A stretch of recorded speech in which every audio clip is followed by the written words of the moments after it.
want to also plead with you to take our felicitations to His Excellency, the President of the Federal Republic of Nigeria, Senator Bola Ahmed Tinubu. I want you to please thank him. Thank him for his courage. Thank him for his sacrifices. Some people may not understand. It takes a man with courage to do what he did in 2023. Remove petroleum subsidy and follow suit with the floating of the naira. This is a very insensitive statement coming from Governor Alex Otti of Abia State. What are Nigerians going to thank Tinubu for exactly? For making their lives worse? Did Alex Otti make this statement just to please Remi Tinubu, who donated 2 billion naira to them? Even at that, he owes it a duty as the governor of Abia State, as a leader of his people, to tell leaders the truth. If he had said the opposite, he would have sent a good message to Tinubu to think twice before going to another state to donate billions expecting to be endorsed. Alex Otti also talked about having written about everything Tinubu is doing, that he has supported it in the past, starting from around 2016 or thereabout. The reality remains that Nigerian intellectuals must understand that the way Tinubu is doing what he is doing is not working. This is the hard reality they must accept. It doesn't matter whether you support reforms or not, whether it's a must that Nigeria must stop paying for petroleum subsidy and other subsidies. The stark reality remains that it is not working. Why is it difficult for people to understand this? It's a different thing when you theorize issues. How about the practicality? Is it working? That's the question. When you say this is the way we are supposed to be going, that we are not supposed to be paying petroleum subsidy, power subsidy, high import rates, many things, that we're not supposed to be doing this, what else do you expect Nigerians to do? Because all the ones they are doing are not working. Are we not supposed to be progressing? We are supposed to be doing things that work, that give Nigerians value. If these things are not working, how do you insist that we must continue doing it? It does not make any sense at all. Is it because we are talking about Nigeria as a country? If it were to be someone's business, would anyone owning that business continue to repeat the same thing when he knows it is not working? It doesn't make any sense how they insist we must do something that is not working. Not saying that these reforms are not necessary. The reforms are necessary, but they must come with a human face. Anyone that is not working or having an adverse effect when it's supposed to be growing Nigeria's economy must be immediately dropped. This is how it's supposed to be. When you say you are reforming the petroleum sector and as a result you removed petroleum subsidy. Meanwhile, the NNPC the past few years spent trillions of naira just for securing of pipelines, an amount that is equivalent to how much Muhammadu Buhari spent for several years paying for petroleum subsidy just to keep the pump price at 185 naira per litre. Looking at the two, which one would you choose? Nearly 100% of Nigerians will choose the Muhammadu Buhari regime without thinking twice.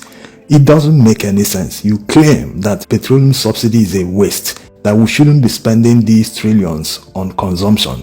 Here we are, you have removed that petroleum subsidy, but instead of diverting that money to where it would benefit Nigerians, NNPC is busy squandering the money. So they are only deceiving themselves, they can't deceive Nigerians. They know how reliant Nigeria's economy is on petrol. There is no 24-hour power supply to power that productivity. Many factories and SMEs depend on petrol and diesel to power their operations. When you force them to pay more than 1,000 naira per litre for diesel or petrol, how will the economy grow? The energy is already very, very expensive, more expensive than Western countries. So where are they going to drive that growth from? So any reform that doesn't improve the lives of Nigerians is a failed reform. Whether in theory it's supposed to work, but the most important thing now is that it is not working. All the financial institutions that lend them money, the World Bank, the IMF, they've been saying it that poverty has increased in Nigeria, that it is now more than they met it when they came to power. So there is no hiding the fact that Nigerians are worse off than when they came to power. And what's the purpose of getting to power? It is to improve the overall well-being of the people. If they haven't achieved that, there is nothing, absolutely nothing to thank Tinubu for. So Alex Otti must not join these people in trying to get on the wrong books of Nigerians.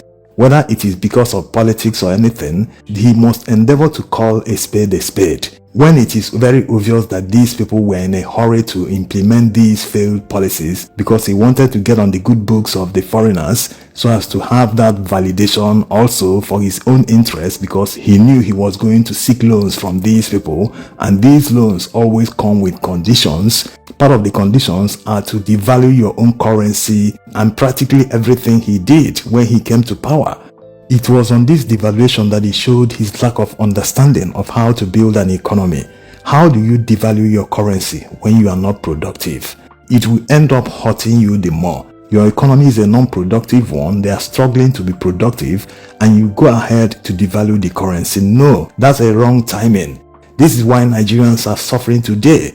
Before he came to power, there was already a low purchasing power. Now that he has devalued the naira, he has plunged more people into poverty. Also, the devaluation of the naira caused many companies to abandon and exit the Nigerian market, leading to thousands of lost jobs. Who is going to replace these people? Which companies are coming in to replace the companies that left? So these are all the problems, and by devaluing the currency, he didn't understand the effects of Nigerian debt, that's the foreign debt. That's why when you talk about the debt today, they are in trillions because of the devaluation. A few years ago, most of these debt wouldn't be up to 5 trillion naira, but today they are in the tens and hundreds of trillions.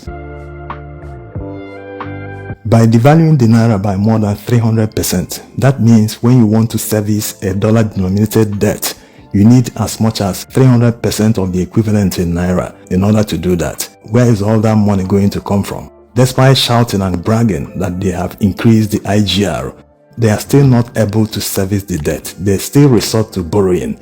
So it shows that it was wrong to devalue the naira in the first place.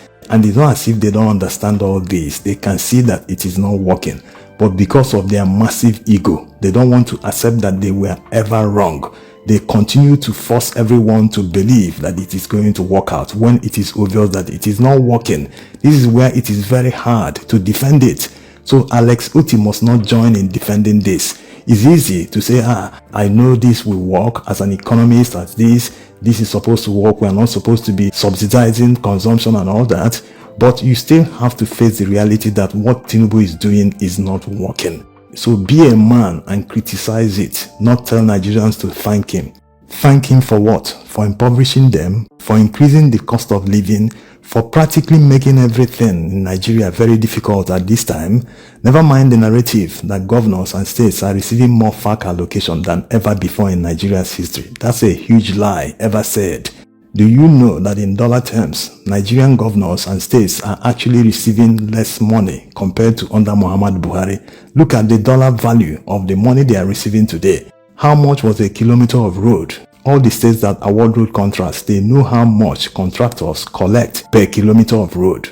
How much is it today compared to under Muhammad Buhari? So these are the issues. He devalued the naira without thinking about it, without knowing anything about the economy. We are all suffering it today.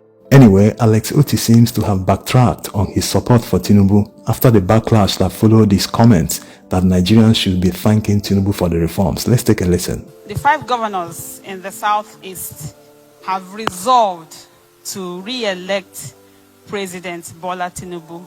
So I want to know if you are part of this resolve, and whether you, succinctly put, whether you are going to ensure that the president is going to be re-elected in 2027. Thank you. Nena, you said that the governor of Imo State said something about re-electing the president. Well, I'm not sure I've heard that, but if he said that, it is his right to say it as a governor and as an individual. But he can't speak for everybody. I'm sure that at the appropriate time, people will take their decision. I think it's still early days